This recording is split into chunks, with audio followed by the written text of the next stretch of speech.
অন্ধকার যখন আলোয় মেলে না, নিরুপায় হৃদয় যখন শক্তির খোঁজে থাকে, তখনই একমাত্র ভরসা মা বল্লা কালী।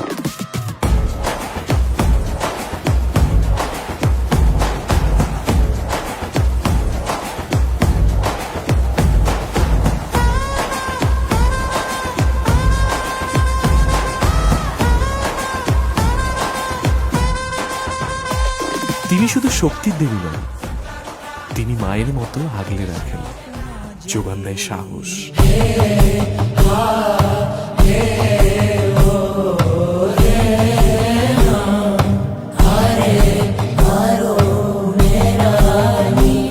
রাস পূর্ণিমায় যখন আকাশ জুড়ে শুধু চাঁদের আলো, ঠিক সেই সপ্তাহের শুক্রবারে ঢাকের তালে আর জয় মা বল্লার ধ্বনিতে মর্তে আগমন করেন মা বল্লা কালী।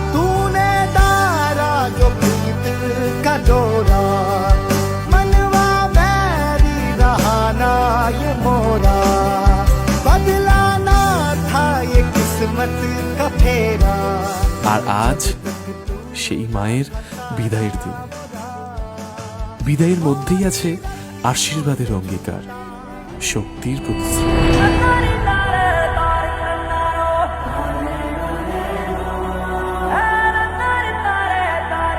অনেকে বলে বল্লা মায়ের হয় না বিসর্জন, মা থাকে সারা বছর ভক্তদের আপদে বিপদে সর্বদা বিরাজমান।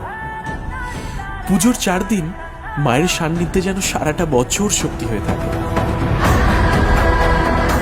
আজ বিসর্জনের আগে আমরা সবাই মিলে মাকে প্রণাম করি, মঙ্গল, শান্তি ও শক্তির কামনা করি।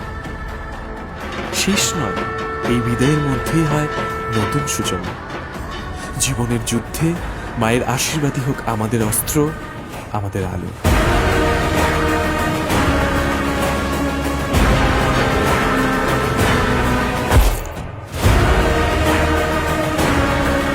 কথিত আছে বল্লা মায়ের বিসর্জনের দিন মাকে মন্দির থেকে পুকুরে নিয়ে যাবার সময় কাঠামো থেকে সরানো যায় না।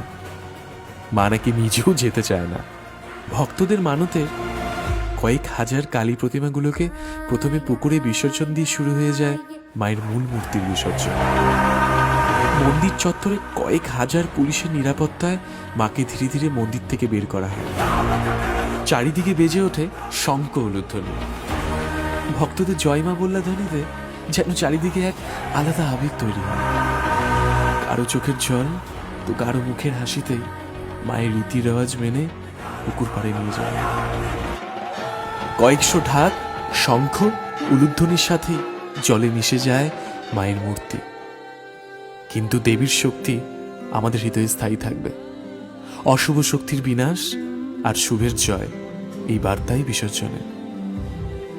মা বললা, আবার এসো, আবার আনন্দে ভরিয়ে দিও। মা বললা, আমাদের রক্ষা করো, আবার দেখা হবে মা। আমার মা, সবার মা, জয় মা।